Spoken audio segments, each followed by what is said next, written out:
हरे कृष्णा। शिल प्रभुपाद की जय हो। जय। हम पढ़ रहे हैं श्रीमद् भगवद गीता यथारूप, अध्याय 14। अध्याय का नाम प्रकृति के 3 गुण और श्लोक संख्या है आज 18। आइए पहले मंगलाचरण से स्टार्ट करते हैं। ओम अज्ञानतिमिरान्धस्य ज्ञानाञ्जनशलाकया चक्षुरुन्मीलितं येन तस्मै श्रीगुरुवे नमः। श्रीचैतन्यमनोभीष्टं स्थापितं येन भूतले स्वयं रूपं कदा मह्यं ददाति स्वपदान्तिकम्। वन्देऽहं श्रीगुरुवे श्रीयतुपदकमलं श्रीगुरून् वैष्णवश्च श्रीरूपं साग्रजातं सहगण रघुनाथयविन्तं तं सजीवं साद्वैतं सावधूतं परिजनसहितं कृष्णचैतन्यदेवं श्रीराधा कृष्ण पादानुसहगण ललिता श्री विशाखा अवन्तश्च। हे कृष्ण करुणा सिंधो दीनबंधो जगतपते गोपेश गोपिका कांत राधा कांत नमस्तुते। तप्त कांक्षं गौरांगी राधा वृंदावनेश्वरी वृषभानुसुते देवी प्रणमामि हरिप्रिये। वाञ्छाकल्पतरुभ्यश्च कृपा सिन्धुभ्यो एव च पतितानां पावनेभ्यो वैष्णवेभ्यो नमो नमः। जय श्री कृष्ण चैतन्य प्रभु नित्यानंद श्री अद्वैत गदाधर शिवासादि गौर भक्तवृंदा। हरे कृष्णा कृष्णा कृष्णा हरे हरे, हरे राम राम राम हरे हरे। नमो ओम विष्णुपादाय कृष्णपृष्ठाय भूतले श्रीमते भक्तिवेदांत स्वामिने निते नामने। नमस्ते सरस्वती देवे गौरवाणी प्रचारिणे निर्विशेष शून्यवादी पश्यत देशतारिणे। जय श्री कृष्ण चैतन्य प्रभु नित्यानंद श्री अद्वैत गदाधर शिवासादि गौर भक्तवृंदा। हरे कृष्णा कृष्णा कृष्णा हरे हरे, हरे राम राम राम हरे हरे।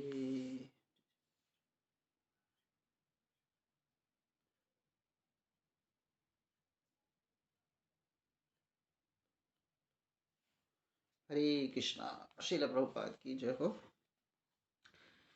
श्रीमद् भगवद गीता यथारूप, अध्याय 14 प्रकृति के 3 गुण, श्लोक संख्या 18। ऊर्ध्वम ऊपर, गच्छन्ति जाते हैं, सतस्थायः जो सतोगुण में स्थिर हैं, मध्ये मध्य में, तिष्ठन्ति निवास करते हैं, राजसः रजोगुणी, जघन्य ग्रहित, गुणः गुण, वृत्तिस्था जिनकी वृत्तियां या व्यवसाय, अधः नीचे निम्न, गच्छन्ति जाते हैं, तामसः तमोगुण लोग। पूरा श्लोक पढ़ते हैं। ऊर्ध्वं गच्छन्ति सत्त्वस्था, मध्ये तिष्ठन्ति राजसः, जघन्यगुणावृत्तिस्था अधगच्छन्ति तामसः। सतोगुणी व्यक्ति क्रमशः ऊपर के लोक में जाते हैं। तो सतोगुणी कहाँ जाते हैं? ऊपर वाले लोक में। और जो रजोगुणी है वो पृथ्वी लोक में रह जाते हैं। और जो अत्यंत ग्रहित तमोगुणी हैं वो नीचे के नरक लोक में जाते हैं, है ना। तो नीचे के नरक लोक, है ना, उसमें 7 लोक बताए गए। अतल, वितल, रसातल, तलातल, महातल, है ना, नरक भी है उसमें।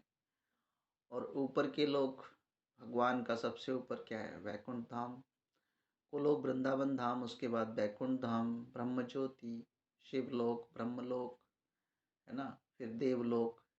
तो इस तरह जो व्यक्ति जैसा सतोगुण में होता है तो ऊपर के लोग जाते हैं, और रजोगुणी होता है तो वो अपना यहीं पर रह जाता है, और तमोगुणी होता है वो नीचे की ओर जाता है।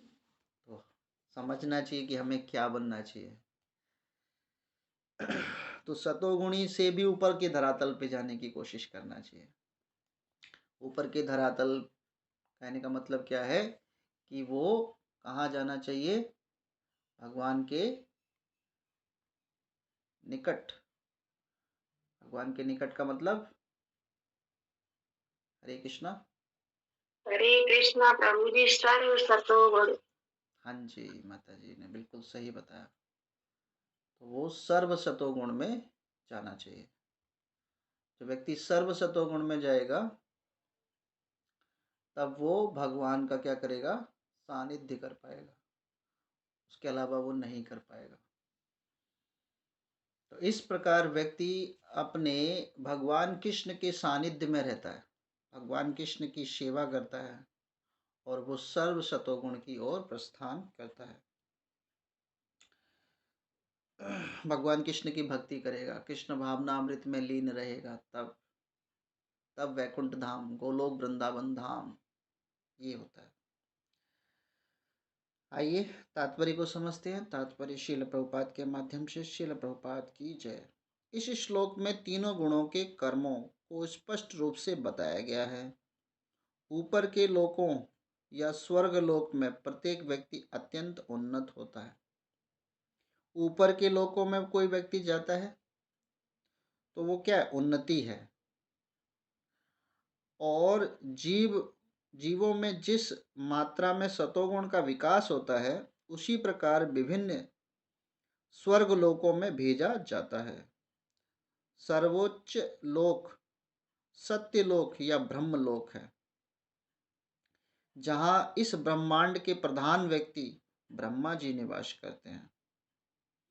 देखिए क्या बताया कि सर्वोच्च लोक सत्यलोक या ब्रह्मलोक है, जहां इस ब्रह्मांड के प्रथम व्यक्ति है ना, फर्स्ट पर्सन ऑफ द ब्रह्मांड कौन है? ब्रह्मा जी। ब्रह्मा जी हमारे पिता भी हैं। तो ब्रह्मा जी के कारण सृष्टि की उत्पत्ति होती है। तो वो कहाँ निवास करते हैं? वो सर्वोच्च लोक सत्यलोक ब्रह्मलोक में निवास करते हैं। हम पहले ही देख चुके हैं कि ब्रह्मलोक में जिस प्रकार जीवन एक आश्चर्यजनक परिस्थिति है, उसका अनुमान करना कठिन है।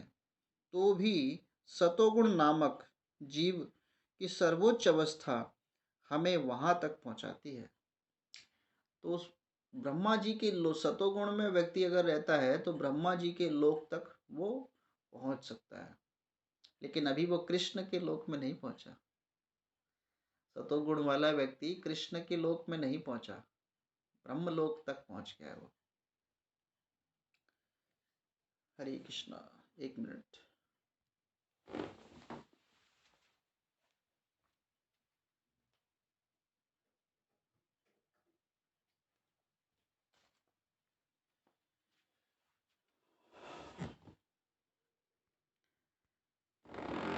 हरे कृष्णा, क्षमा चाहते हैं। तो सतोगुण व्यक्ति जो है, रहते हुए भी वो ब्रह्मलोक में पहुंच गया है। अब देखिए तमोगुणी व्यक्ति क्या है? रजोगुण व्यक्ति, रजोगुण मिश्रित होता है। कभी कभी वो सतोगुण में होगा, कभी वो है ना तमोगुण के मध्य होगा। तो रजोगुण मिश्रित होता है। यह सतोगुण और तमोगुण के मध्य में होता है। ठीक है। कोई पूछे रजोगुण, तमोगुण और सतोगुण की अवस्थाएं क्या है, तो रजोगुण ना बीच में होता है, तमोगुण से ऊपर है और सतोगुण से नीचे है। तो रजोगुण कहाँ है? बीच में है। यह संतों और तमोगुण के मध्य होता है।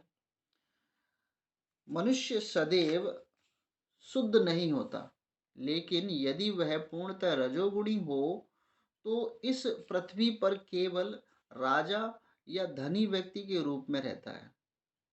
लेकिन गुण का मिश्रण होते रहने से वह नीचे भी जा सकता है। इस पृथ्वी पर रजो या तमो गुणी लोग बलपूर्वक किसी मशीन के द्वारा उच्चतम लोक में नहीं पहुंच सकते। ऐसा तो नहीं है कि कोई मशीन हो, जैसे आजकल के वैज्ञानिक लोग क्या कर रहे हैं, ऐसी मशीन बना रहे हैं कि उसमें बैठो और ऊपर की लोग चले जाओ, कुछ नहीं मिलता उनको, है ना। कोई चंद्रयान, कोई सूर्य पे जाने की कोशिश कर रहा है, कोई कहीं पे, मशीन के द्वारा नहीं जा सकते, भगवान की प्रकृति है। हुआ, वापस लौट के आना पड़ा। चंद्रयान पर एक वो लगा दिया, सेटेलाइट लगा दी, और फिर क्या करेंगे, दुनिया का पैसा खर्च हो गया, मशीन के द्वारा व्यक्ति भेज दिया जाए, ऐसा संभव नहीं है। हमारा शास्त्र इसकी अनुमति नहीं देता और ना ही ऐसा जीवन में संभव हो सकता है। तो कोई मशीन के द्वारा नहीं जा सकता। रजोगुण में इसका भी संभावना है कि अगले जीवन में कोई प्रमत्त हो जाए। तो देखिए कि रजोगुण जो है वो मिश्रित अवधारणा होती है। वो कभी तो व्यक्ति क्या है, थोड़ा बहुत कर्म भी करता है, शुद्ध कर्म भी करता है, दान पुण्य वगैरह करता रहता है, मतलब दोनों अवस्थाओं में रहता है। कहते हैं ना कि दो तीन नावों में सवार रहता है। तो अगर दो तीन नाव में अगर वो सवार रहेगा तो उसकी स्थिति क्या है, वो किसी पर्टिकुलर एक नाव का सहारा नहीं लेता। तो वो व्यक्ति क्या है, रजोगुणी व्यक्ति इसी लोक में, यहीं पर पृथ्वी पर ही रह जाता है, वो ऊपर के धामों में नहीं जाता। अब आगे बताते हैं, यहाँ पर निम्नतम गुण मतलब तमोगुण, तमोगुण सबसे नीचा वाला गुण होता है। तमोगुण तो अत्यंत ग्रहित और जघन्य कहा जाता है। तमोगुण में नहीं रहना चाहिए, रजोगुण में रह लो, सतोगुण में रह लो, लेकिन तमोगुण ने बहुत कष्टदायी है, इससे निकलना चाहिए, बचना चाहिए। भक्त हमेशा इस अवस्था में नहीं रहता। अज्ञानता तमोगुण विकसित करने का परिणाम अत्यंत भयावह है, क्योंकि व्यक्ति को ज्ञान नहीं है। अभी आप सभी बहुत ज्ञानी हैं, ये सौभाग्य है कि आप सभी तमोगुण नहीं हैं।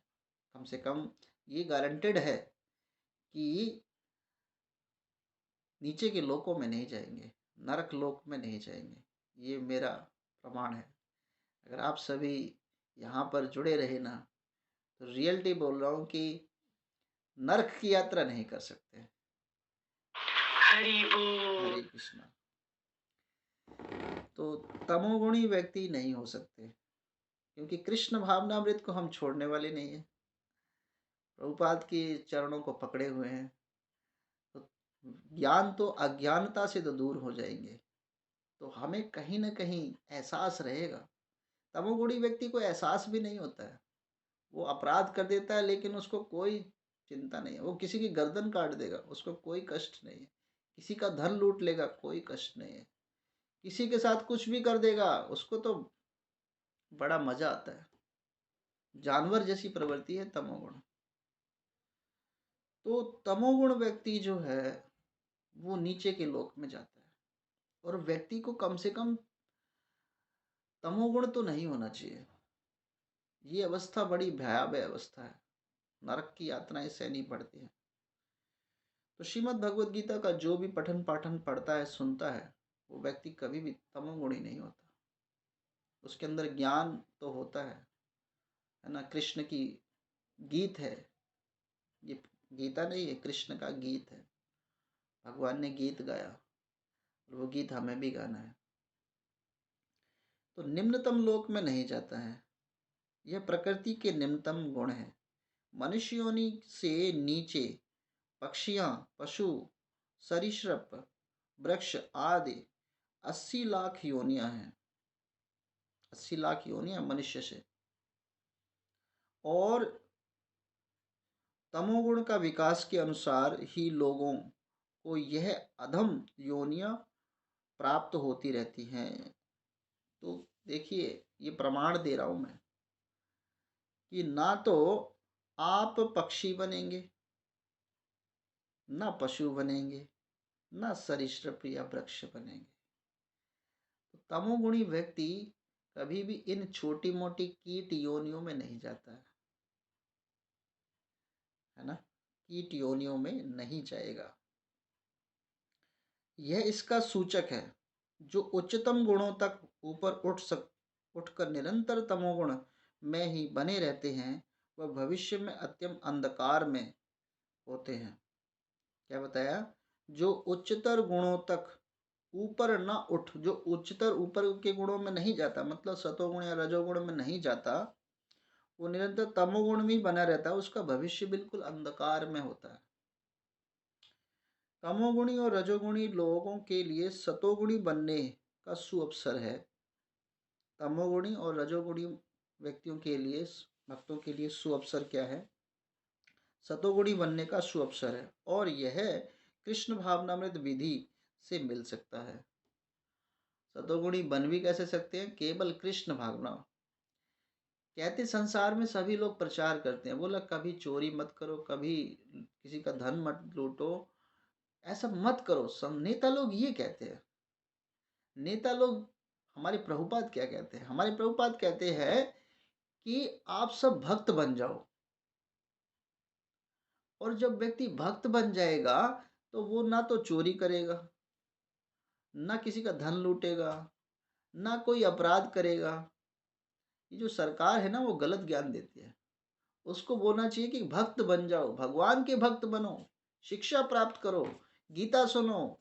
अगर प्रभुपाद तो ये बोल रहे हैं, अगर मान लो प्रभुपाद ये बोल रहे हैं भक्त बन जाओ, तो फिर अगर सभी व्यक्ति भक्त बन जाएंगे तो जेल खाने खाली हो जाएंगे, क्योंकि वो चोरी नहीं करेंगे, अपराध नहीं करेंगे, ठीक है, बलात्कार जैसे हत्याकांड ये नहीं करेंगे, फिर जेल खाने की आवश्यकता ही नहीं है। सरकार तो बनाती है पागल, वो हमें भक्त बनाने वाली नहीं है। लेकिन प्रभुपाद कह रहे हैं कि आप सभी भक्त बन जाइए। भक्त बन जाएंगे तो सारी अवस्थाएं समाप्त हो जाएंगी, सब भक्त हो जाए। मान लो संसार में सारे हरे कृष्णा कृष्णा कृष्णा हरे हरे, राम राज्य स्थापित हो जाता है। अभी तो राम आएंगे सबने गाया, वो धीरे धीरे मोराल क्या है, डाउन हो गया होगा, लेकिन हृदय में राम हमेशा ही विराजित रहने चाहिए। अभी संसार में है ना, मंदिर की स्थापना हुई, अब धीरे धीरे लोग अब नहीं बोल रहे राम आएंगे, अब फिर वही उसमें लग गए। लेकिन हृदय में भगवान का भक्त की अवस्था हमेशा ही बनी रहनी चाहिए। तो ये सुअवसर है कि कृष्ण भावनामृत की विधि में जुड़े और निरंतर गुणों का लाभ उठाए और सतोगुण की अवस्था में रहें। सतोगुण से ऊपर क्या है? कृष्ण भावनामृत में रहें। कुछ ऐसे ग्रंथ हैं जिसके कारण व्यक्ति तमोगुण, रजोगुण और सतोगुण की अवस्था में जाता है। रजोगुणी व्यक्ति कौन से ग्रंथ पढ़ता है? देखिए, रजोगुणी व्यक्ति आदि पुराण पढ़ता है, मार्कंड पुराण पढ़ता है, ब्रह्म वैवर्त पुराण पढ़ता है, ब्रह्मांड पुराण पढ़ता है, वामन पुराण और भविष्य पुराण पढ़ता है। और तमोगुणी व्यक्ति क्या क्या कौन से पुराण पढ़ता है? मत्स्य पुराण पढ़ता है, कर्म पुराण पढ़ता है, शिव का पुराण पढ़ता है, अग्नि का, स्कंद का, लिंग पुराण। ये तमोगुणी व्यक्ति इन पुराणों को पढ़ता है। सतोगुणी व्यक्ति कौन से पुराण पढ़ता है? सतोगुणी व्यक्ति पढ़ता है विष्णु पुराण, नारद पुराण, गरुड़ पुराण, पद्म पुराण, भागवतम, वराह पुराण। तो ये क्या क्लासिफिकेशन है कि कौन से पुराण पढ़ने चाहिए, है ना। लेकिन जो सर्व सतोगुणी व्यक्ति होता है वो क्या होता है? श्रीमद् भगवद गीता, चैतन्य चरितामृत, भागवतम, है ना, ये वाले ग्रंथ पढ़ता है। तो हम जो पढ़े उसको भी जांचें, क्या पढ़ रहे हैं। अगर हम शिव की कथाएं पढ़ रहे हैं तो हम तमोगुणी हैं, है ना। हम अग्नि की ग्रंथ पढ़ रहे हैं, स्कंद पुराण पढ़ रहे हैं, हम तमोगुण की ओर बढ़ रहे हैं। हम लिंग पुराण पढ़ रहे हैं तो तमोगुण पढ़ रहे हैं, है ना।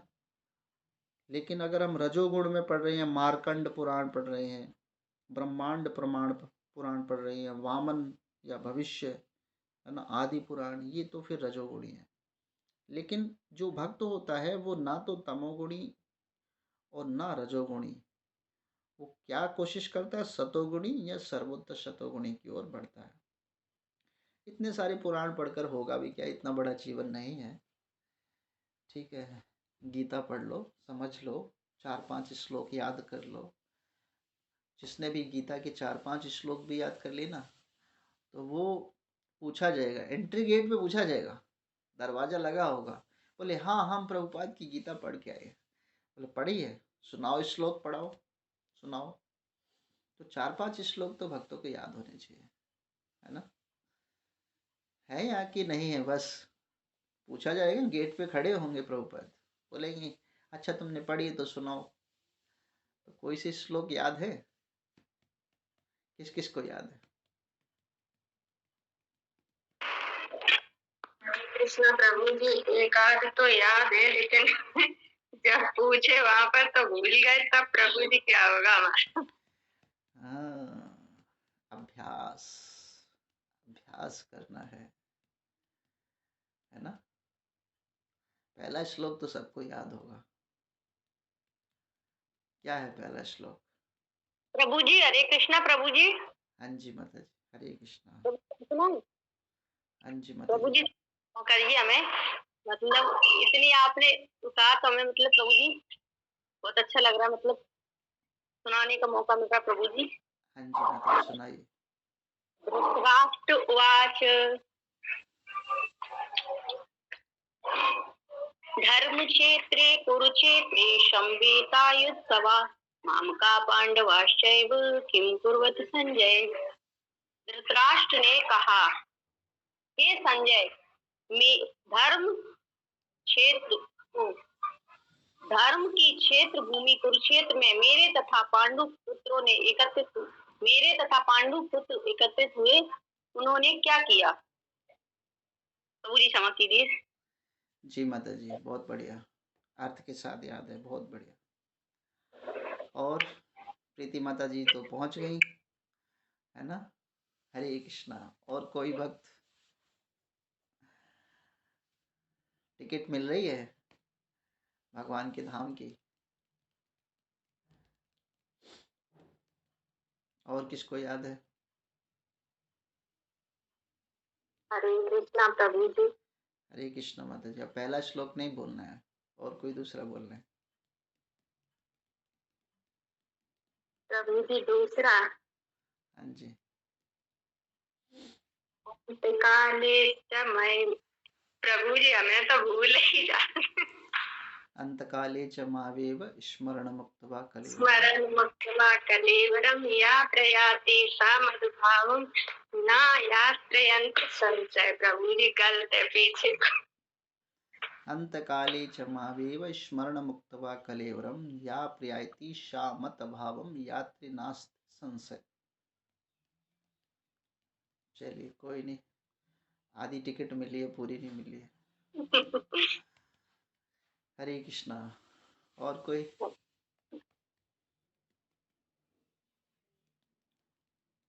अगर कोई कहे से, अगर ये कोई कहे कि देवताओं की पूजा करो, भगवान की पूजा, देवताओं की पूजा भी करनी चाहिए, तो आप कौन सा कोई श्लोक बताएंगे? कोई ये कहे कि देवता की पूजा करो, भगवान की पूजा में क्या रखा है?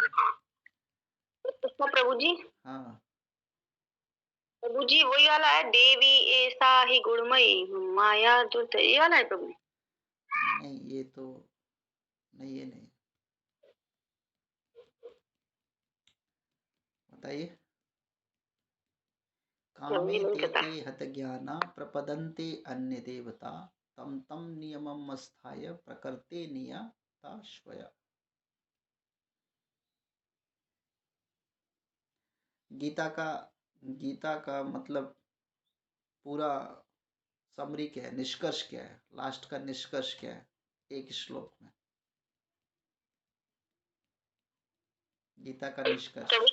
सर्वधर्मान् परित्यज्य मामेकं शरणं व्रज अहं त्वां सर्वपापेभ्यो मोक्षयिष्यामि मा शुचः। यही है प्रभु। जी माता जी, बहुत बढ़िया। तो पितृलोक का एक श्लोक, पितृलोक के ऊपर आपने याद कराया तो था प्रभु जी वाला है। प्रभु जी थोड़ो आगे कोई एक अक्षर बता फिर हम बताइए प्रभु जी। कुल से प्रणशंति, है प्रभु जी। कुल से प्रणशंति। हाँ। कुल क्षय प्रसन्ति कुल धर्मा सनातना धर्मे नष्टे कुलम कृति सन्म अधर्मे अभिभावत। आत्मा, आत्मा ना तो काटी जा सकती है ना तोड़ी जा सकती है, आत्मा जर अमर है। शरीर नष्ट होता है, आत्मा नष्ट, कौन सा है बताओ।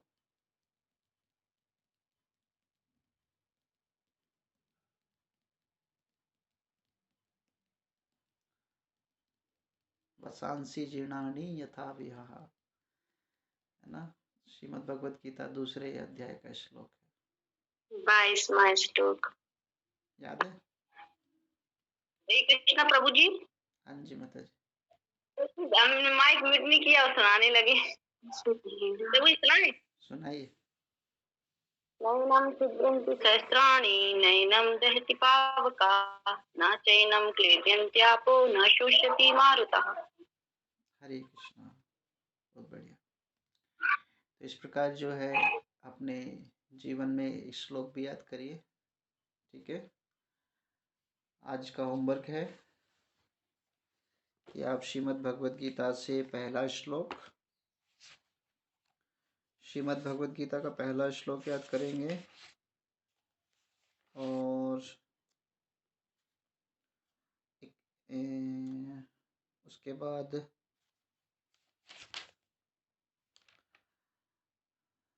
39वां, 40वां, 41वां। प्रभु जी पहले अध्याय की पहले अध्याय का पहला श्लोक, फिर 39वां, 40वां, 41वां। प्रभु जी जी हमने पहले आपने याद कराए थे फिर से भूल गए प्रभु। हरे कृष्णा प्रभु जी हमें याद सब है लेकिन जब कोई पूछत है प्रभु जी तो हम सब भूल जाते, पता नहीं लिखा है। हमारा तो हाथी जैसो स्नान है प्रभु जी। कोई बात नहीं माता जी। हरे कृष्ण प्रभु जी। हाँ जी माता जी। प्रभु जी हमें एक दो श्लोक याद भी है मगर प्रभु जी आधे आधे नहीं, आधे से काम नहीं चलेगा, पूरे से काम चलेगा। जी प्रभु जी याद करेंगे। बहुत बहुत धन्यवाद सभी भक्तों का। आज की क्लास से संबंधित कोई किसी का प्रश्न हो तो वो कर सकता है। हरे कृष्ण प्रभु जी। हाँ जी माता जी। प्रभु जी मतलब हम लोगों के मन में मतलब प्रभु जी गंदे गंदे विचार क्यों आते हैं? हम लोगों के मन में गंदे विचार इसलिए आते हैं कि हमारी अभी बुद्धि जो है वो ठीक नहीं है और हरि नाम को हम ठीक तरीके से ले नहीं रहे हैं। जब हम हरि नाम को ठीक तरह से लेंगे तो गंदे विचार नहीं आएंगे। प्रभु जी मतलब मन कहीं हमारा कहीं और ही लगा रहता प्रभु जी, बहुत अजीब सा लगता पूरे दिन। हरि नाम को लीजिए, क्योंकि कोई भी कार्य करने से पहले भगवान का नाम लिया जाता है और फिर जो है वो ठीक रहता है। अगर सुबह सुबह हरि नाम लीजिए, अगर आप दिन में हरि नाम लेते हैं तो वो फिर विचार आ सकते हैं। तो माला के समय जरूर आएंगे, जैसे ही माला पकड़ी सारी चीज़ें याद आनी शुरू हो जाएंगी। प्रभु जी माला के समय आती है वो तो आती है प्रभु जी, हमारे हमें तो पूरे दिन ही मतलब दिमाग पता नहीं कहाँ रहता। कोई बात नहीं माता जी, धीरे धीरे शुद्ध हो जाएंगे, लेकिन हरि नाम को थोड़ा अच्छी तरह लीजिए, ठीक है। और थोड़ा आहार पर ध्यान रखिए, भोजन पर थोड़ा नियंत्रण रखिए। प्रभु जी हमने कई दिन से लहसुन प्याज भी खाना छोड़ दिया प्रभु जी। हाँ जी, कोई बात नहीं, अच्छी बात है ये तो। तभी प्रभु जी पता नहीं क्यों बेचारे एकदम बहुत वैसे आ रहे हैं प्रभु जी, अजीब अजीब से। आप नाम लीजिए, एक नाम की शरण लीजिए, आपके विचार सही हो जाएंगे, शुद्ध हो जाएंगे, ठीक है माता जी। जी प्रभु जी, हरे कृष्ण। बहुत बहुत धन्यवाद प्रभु जी, आपने इतनी अच्छी तरह समझा दिया। हरे कृष्ण माता जी। और किसी भक्त का कोई प्रश्न है? हरे कृष्णा प्रभु जी, प्रणाम। जी माता जी। ये 10 नाम अपराध में प्रभु जी जो 8वां नंबर है, वहाँ को प्रभु जी समझा दे का मतलब है। 8वां पढ़िए, कौन सा है? हरे कृष्ण महामंत्र की वेदों में वर्णित एक शुभ सकाम कर्म कर्मकांड के समान समझना। मतलब हरे कृष्णा महामंत्र को वेदों में कर्मकांड के समान नहीं समझना चाहिए, वेदों का कर्मकांड नहीं समझना चाहिए। ये भगवान चैतन्य महाभगवान ने खुद आकर इस हरिनाम को दिया है। तो कर्मकांड का तो अभी मैंने बताया ना, अभी मैंने 3 तरह के वो बताए कि कौन से तमोगुण होते हैं, कौन से रजोगुण होते हैं, कौन से सतोगुण। तो ये जो तमोगुण है वो कर्मकांड है ना। जितने भी अगर हम सोच रहे हैं कि इस हरे कृष्णा महामंत्र का जप करेंगे और दूसरे भक्त का विनाश कर देंगे और रखेंगे कि अरे हम हरे कृष्णा जप रहे हैं, उसका नाश कर देंगे, ये कर देंगे, वो कर देंगे, ये कर्मकांड है। तो इस प्रकार ये गलत धारणा होती है। हरे कृष्णा महामंत्र बहुत ही शुद्ध धरातल पर है, तो इस प्रकार कर्मकांड से नहीं जोड़ना चाहिए उसको। क्योंकि व्यक्ति बोल तो देगा हरे कृष्णा नाम जप रहा है, लेकिन उसका दूसरे का विनष्ट कर सकता है।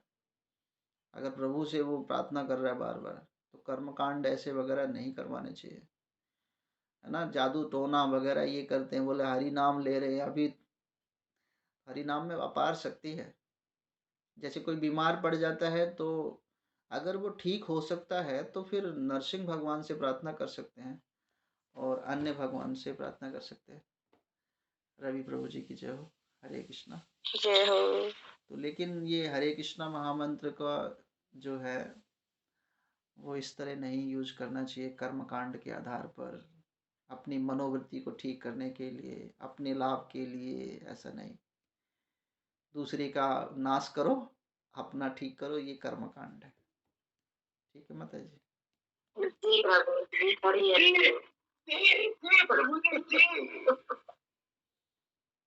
ठीक है। वांछा कल्पतरुभ्यश्च कृपा सिंधुभ्येव